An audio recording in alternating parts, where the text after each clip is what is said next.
ಸರ್ಕಾರಕ್ಕೆ ಬೂಸ್ಟ್ ತುಂಬಿದ by election. 3 ಕ್ಷೇತ್ರಗಳಲ್ಲೂ ಕಾಂಗ್ರೆಸ್ ಭರ್ಜರಿ ಗೆಲುವು.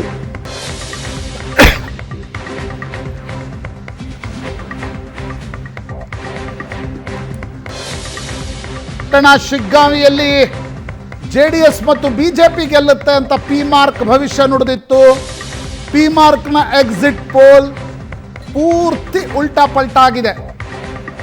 3-0 ಬೈ ಎಲೆಕ್ಷನ್ಸ್ಗಳಲ್ಲಿ ಕಾಂಗ್ರೆಸ್ ಭರ್ಜರಿ ಗೆಲುವು.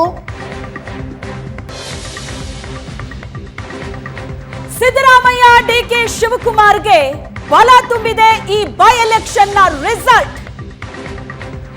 ಸಾಲು ಸಾಲು ಹಗರಣಗಳು ಬಿಜೆಪಿ ಕೈಗೆ ಸಿಕ್ಕಂತಹ ಪ್ರಮುಖ ಅಸ್ತ್ರಗಳಾಗಿದ್ವು ಕಾಂಗ್ರೆಸ್ನ ವಿರುದ್ಧ. ವಾಲ್ಮೀಕಿ ಹಗರಣ, ಮುಡಾ, ವಕ್ಫ್ ದಂಗಲ್ ಇವೆಲ್ಲದರ ನಡುವೆ ಮತದಾರ ಕಾಂಗ್ರೆಸ್ನ ಕಡೆಯೇ ವಾಲಿತ್ತು. ಇದು ಆಡಳಿತಾರೂಢ ಕಾಂಗ್ರೆಸ್ಸಿಗೆ ಬಲ ತುಂಬುತ್ತಾ ಇದೆ. ಹಗರಣಗಳ ವಿರುದ್ಧದ ಹೋರಾಟ ಬಿಜೆಪಿಗೆ ಕೈ ಹಿಡಿದಿಲ್ಲ. ಯೋಗೇಶ್ವರ್ ಚನ್ನಪಟ್ಟಣದಲ್ಲಿ ಗೆಲುವಿನ ನಗೆ ಬೀರಿದ. 3 ಕ್ಷೇತ್ರಗಳಲ್ಲಿ ಕಾಂಗ್ರೆಸ್ಸಿಗೆ ಗ್ಯಾರಂಟಿಗಳು ಹೊರಗಿವೆ. ಬೈ ಎಲೆಕ್ಷನ್ ನ ರಿಸಲ್ಟ್ ಆಡಳಿತಾರೂಢ ಕಾಂಗ್ರೆಸ್ಸಿಗೆ ಮತ್ತಷ್ಟು ಬೂಸ್ಟ್ ಕೊಡ್ತಾ ಇದೆ. ವಿಧಾನಸಭೆ ಚುನಾವಣೆಯ ಫಲಿತಾಂಶ 136 ಸೀಟ್ಗಳನ್ನ ಗೆದ್ದಂತಹ ಕಾಂಗ್ರೆಸ್ ಸಹಜವಾಗಿ ಬಹಳ ದೊಡ್ಡ ಆತ್ಮವಿಶ್ವಾಸದಲ್ಲಿ ರಾಜ್ಯದಲ್ಲಿ ಸರ್ಕಾರ ರಚನೆ ಮಾಡಿದೆ. ಲೋಕಸಭೆ ಚುನಾವಣೆಯಲ್ಲೂ ಬಹಳ ದೊಡ್ಡ ನಿರೀಕ್ಷೆ ಇದ್ದು, ನಿರೀಕ್ಷೆಗೆ ತಕ್ಕಂತೆ ಫಲ ಸಿಕ್ಕಿದೆ. ಹೇಳಿದಂತೆ ಗ್ಯಾರಂಟಿಗಳನ್ನ ಜನರಿಗೆ ಕೊಟ್ಟ ನಂತರವೂ ಸಹ ಅಂದುಕೊಂಡಷ್ಟು ಜನ ಬೆಂಬಲ ರಾಜ್ಯದಲ್ಲಿ ಸಿಕ್ಕಿಲ್ಲ ಅನ್ನೋ ಕೊರಗಿತ್ತು. ಅದಕ್ಕೆ ಸರಿಯಾಗಿ ಬಂದಂತಹ ಬೈ ಎಲೆಕ್ಷನ್ 3 ಕ್ಷೇತ್ರಗಳು ನಮ್ಮದೇ ಅಂತ ಹೋದಲ್ಲಿ ಬಂದಲ್ಲಿ ಕಾಂಗ್ರೆಸ್ ಸಿಎಂ ಸಿದ್ದರಾಮಯ್ಯನವರು ಸ್ಟೇಟ್ಮೆಂಟ್ ಕೊಡ್ತಾ ಇದ್ರು. 3 ಕ್ಷೇತ್ರಗಳು ನಮ್ಮದೇ ಅಂತ. ಈಗ 3 ಕ್ಷೇತ್ರಗಳಲ್ಲೂ ಕಾಂಗ್ರೆಸ್ಗೆ ಗ್ಯಾರಂಟಿಗಳು ಹೊರಗಿ ಪರಿಣಮಿಸಿದೆ. ವಾಲ್ಮೀಕಿ, ಮುಡಾ, ವಕ್ಫ್ ವಿವಾದ ಇವೆಲ್ಲದರ ನಡುವೆಯೂ ಕಾಂಗ್ರೆಸ್ ಮಾಡಿರುವಂತಹ ಕಮಾಲಿದೆ.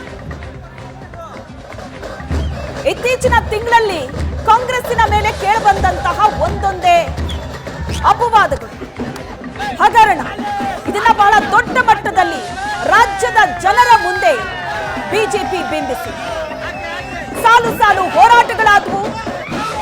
ಬೆಂಗಳೂರಿನಿಂದ ಮೈಸೂರಿನ ತನಕ ಪಾದಯಾತ್ರೆ ಸಹ ನಡೆಯಿತು. ಮತ್ತೊಂದು ಕಡೆ ವಾಲ್ಮೀಕಿ ಹಗರಣ, ಅದರ ವಿರುದ್ಧದ ಹೋರಾಟ, ಕಾನೂನು ಸಮರ, ಸಚಿವರು ಜೈಲು ಪಾಲಾಗಿದ್ದು, ಸಚಿವಗಿರಿಯನ್ನ ಕಳ್ಕೊಂಡಿದ್ದು. ಈಗ ಮುನ್ನೆಲೆಗೆ ಬಂದಿರುವಂತ ವಕ್ಫ್ ವಿವಾದ ರಾಜ್ಯದಾದ್ಯಂತ ಸದ್ದು ಮಾಡ್ತಾ ಇದೆ. ಜನ ಪರಿತಪಿಸ್ತಾ ಇದ್ದಾರೆ. ಪಹಣಿಯಲ್ಲಿ ವಕ್ಫ್ ಅಂತ ಬಂದ ತಕ್ಷಣ ಎದೆ ಮೇಲೆ ಕೈ ಇಟ್ಕೋಬೇಕು ಜನ, ಅಂತ ಪರಿಸ್ಥಿತಿಯಲ್ಲಿದ್ದಾರೆ. ಇದರ ಲಾಭ ಕೂಡ ಮೈತ್ರಿ ಪಕ್ಷ ತಗೊಳ್ಳುತ್ತೆ. ವಕ್ಫ್ ವಿವಾದದ ಬಗ್ಗೆ ಸಾಲು ಸಾಲು ಹೋರಾಟಗಳು ನಡೆದು, ಹೋರಾಟದ ರೂಪುರೇಷೆ ಇನ್ನೂ ಕೂಡ ರೆಡಿ ಆಗ್ತಾ ಇದೆ ಯತ್ನಾಳ್ ನೇತೃತ್ವದ 2ನೇ ಹಂತದ ಹೋರಾಟ. ಇವೆಲ್ಲದರ ನಡುವೆ ಆಗಿರುವಂತ ಬೈ ಎಲೆಕ್ಷನ್ ಕಾಂಗ್ರೆಸ್ಸಿಗೆ ಬಹಳ ದೊಡ್ಡ ಹೊಡೆತ ಕೊಡುತ್ತೆ ಅಂತ ಲೆಕ್ಕಾಚಾರ ಇತ್ತು. ಲೆಕ್ಕಾಚಾರ ತಲೆ ಕೆಳಗಾಗಿದೆ. 3 ಕ್ಷೇತ್ರಗಳಲ್ಲೂ ಕೂಡ ಕೈ ಮೇಲಾಗಿದೆ. ನಿರೀಕ್ಷೆ ಇತ್ತು ಸಂಡೂರಿನಲ್ಲಿ ಕಾಂಗ್ರೆಸ್ ಗೆದ್ದೇ ಗೆಲ್ಲತ್ತೆ. ಈ ತುಕಾರಾಮ್ ಅವರ ಭದ್ರವಾದ ಕೋಟೆ, ಅದು ಕಾಂಗ್ರೆಸ್ಸಿನ ಭದ್ರವಾದ ಕೋಟೆ. ಸತತವಾಗಿ 4 ಬಾರಿ ಗೆದ್ದಂತಹ ಈ ತುಕಾರಾಮ್ ತಮ್ಮ ಪತ್ನಿಯನ್ನ ಕಣಕ್ಕಿಳಿಸಿದ್ರು. ಅಲ್ಲೂ ಸಹ ಈಗ ಗೆಲುವಿನ ನಗೆ ಬೀರಿದೆ.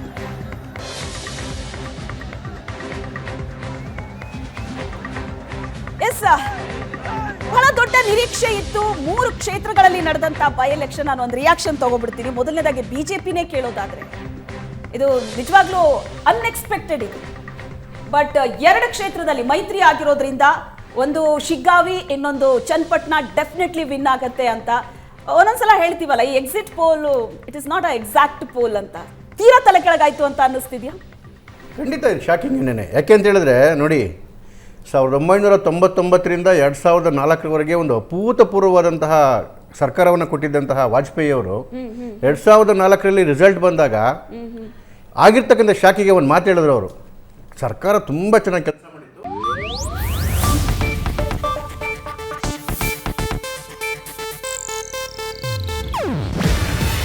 ಇದು ಏಷ್ಯಾನೆಟ್ ನ್ಯೂಸ್ ನೆಟ್ವರ್ಕ್ ಪ್ರಸ್ತುತಿ.